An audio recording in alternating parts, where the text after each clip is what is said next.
नमस्कार दोस्तों, स्वागत है आप सभी का हमारी यूट्यूब चैनल में। और दोस्तों, इस वीडियो में हम आपको बताएंगे अयोध्या सिंह उपाध्याय हरिऔध ने लिखा है इसे। ये बहुत ही अच्छे कवि हैं और इन्होंने लिखा है पवन दूतिका। इसी पाठ को आज हम देखेंगे।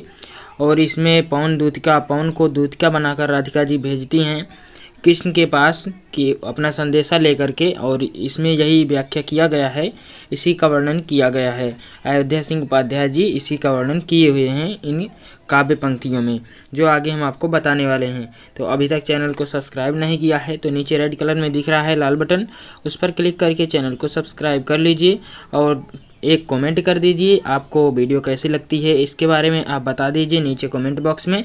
और वीडियो पसंद आए तो वीडियो को लाइक ज़रूर करिए। तो चलिए आज की वीडियो हम स्टार्ट करते हैं और आपको बताते हैं कि पवन दूतिका में पहला जो काव्य पंक्ति है उसका व्याख्या बताते हैं, बहुत ही सरल शब्दों में, बहुत ही आसान शब्दों में।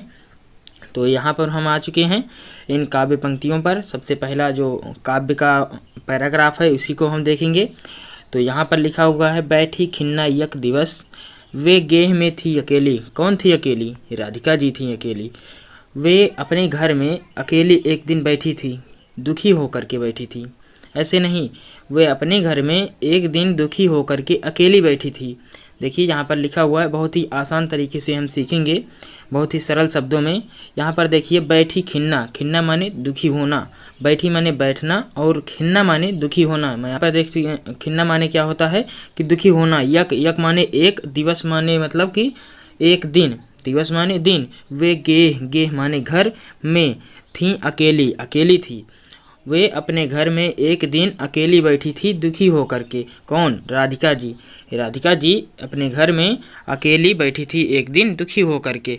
आके आंसू दृग युगल में थे धरा को भिगोते, और उनकी दोनों आँखों में आंसू आ रहे थे, अर्थात वे रो रही थी और धरती पर वे आंसू गिर करके धरती को गीला कर रही थी, अर्थात भिगो रही थी।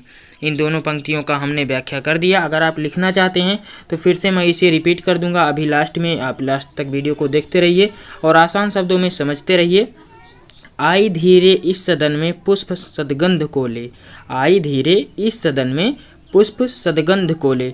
अब कहता है लेखक कि जहाँ पर राधा रानी बैठी हुई हैं, जिस घर में अकेली दुखी होकर के और रो रही हैं, धरती पर आंसू गिर रहे हैं, तो उसी घर में उन खिड़कियों से, यहाँ पे देखिए नीचे लिखा हुआ है, प्रातः वाली सुपवन इसी काल वातायनों से। और जब राधा रानी रो रही हैं, दुखी हैं, व्याकुल हैं श्री कृष्ण के वियोग में, तो उसी समय उन खिड़कियों से, जो जिस घर में वो बैठी हैं राधा रानी जी, उसी खिड़कियों से आ रही है क्या? सुगंध को लेकर, अर्थात सुगंधित वायु, पुष्पों की गंध को लेकर। पुष्पों की गंध तो मतलब कि सुगंधित होती है, तो पुष्पों की सुगंध को लेकर के वायु उन्हीं खिड़कियों से अंदर प्रवेश कर रही थी। अर्थात प्रातः काल की जो पवन है, अर्थात वायु है, वे उसी समय, जिस समय राधा रानी दुखी होकर घर में बैठी होती हैं, उसी समय उन खिड़कियों से, जिस घर में बैठी हैं उन्हीं खिड़कियों से बहुत ही सुगंधित वायु आ रही है। तो क्या कहती हैं राधा रानी, आगे हम काव्य में देखेंगे, काव्य पंक्तियों में। तो फिर से हम इसे रिपीट कर लेते हैं। देखिए, आप कलम और कॉपी लेकर बैठ सकते हैं और इसे लिख सकते हैं। इसकी व्याख्या को दोबारा रिपीट कर लीजिएगा, आपको आसानी से आ जाएगा।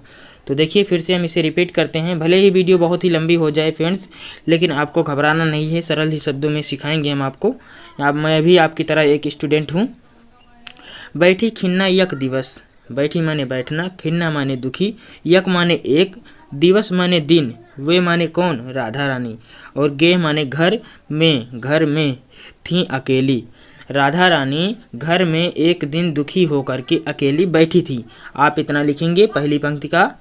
पहले आप ऐसे लिखेंगे, जैसे कि कहीं पर व्याख्या करना आ गया तो आप लिखेंगे कवि कहता है, ऐसा लिखेंगे। नहीं तो अगर आपको इसके पाठ का लेखक का नाम है, यहाँ पे काव्य जो लिखे हैं पवन दूतिका को अयोध्या सिंह उपाध्याय हरिऔध जी, उनका नाम मालूम है तो आप लिखेंगे अयोध्या सिंह उपाध्याय हरिऔध जी कहते हैं, ऐसे लिखेंगे। उसके बाद इसकी व्याख्या करेंगे।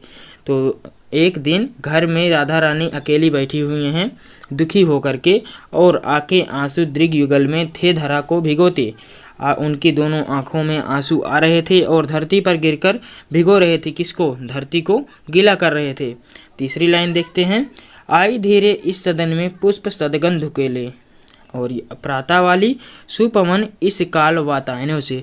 और जिस समय राधा रानी दुखी होकर अपने घर में बैठी हुई होती हैं, ऐसे लिखेंगे आप, जिस समय राधा रानी दुखी होकर के आंखों में आंसू ले करके अपने घर में अकेली बैठी हुई होती हैं, तो उसी समय उसी घर की खिड़कियों से वायु सुगंध, पुष्पों की सुगंधित वायु अर्थात पुष्पों की गंध को लेकर वायु, प्रातःकाल की वायु उसी घर में प्रवेश कर रही थी। अब देखते हैं अगले काव्य में क्या है। चलिए आगे बढ़ते हैं। इसको आप लिख लीजिएगा, दोबारा आप रिपीट कर सकते हैं। अब देखिए यहाँ पे, संतापों को विपुल बढ़ता देख के दुखता हो।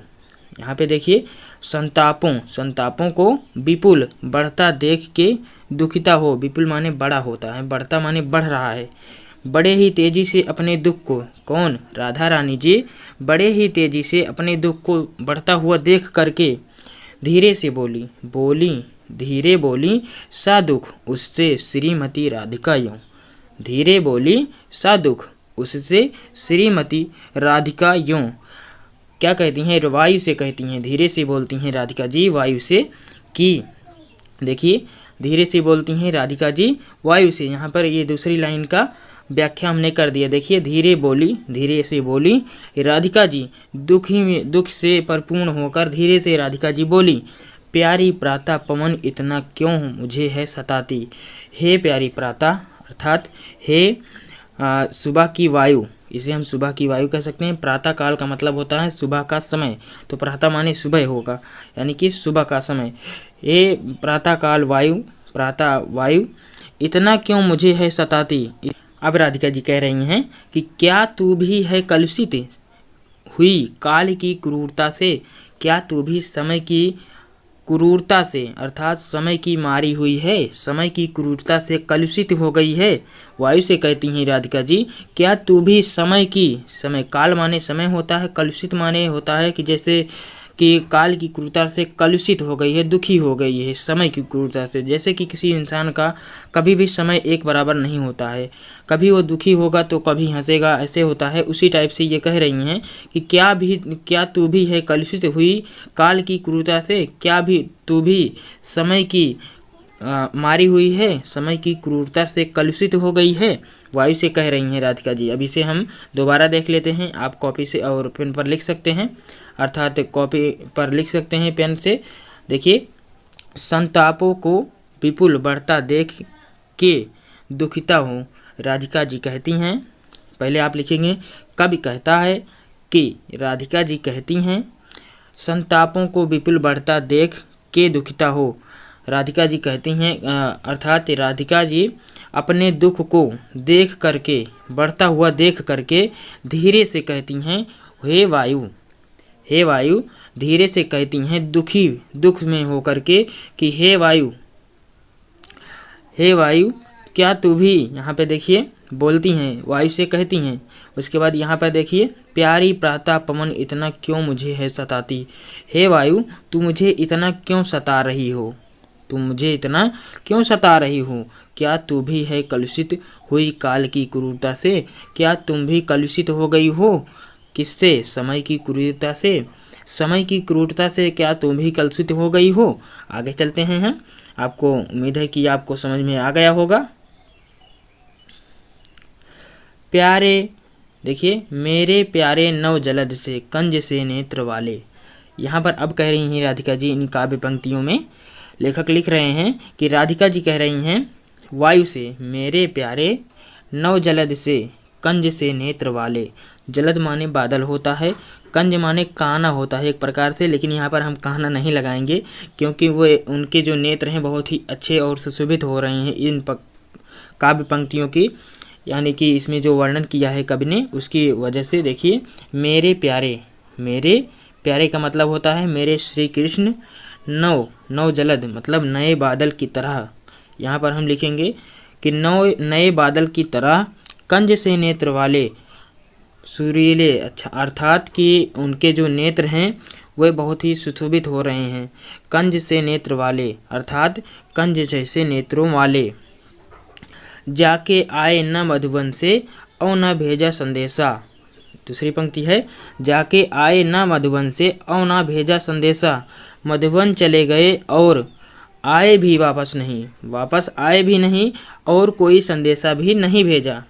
राधिका जी वायु से कह रही हैं कि मेरे प्रिय, मेरे प्यारे, मेरे प्रिय नए मतलब नवीन बादलों जैसे कंज से नेत्र वाले, नए बादलों जैसे और कंज जैसे नेत्रों वाले मधुबन चले गए, लेकिन कोई संदेशा नहीं भेजा और लौटकर अभी भी वापस नहीं आए, कभी नहीं आए।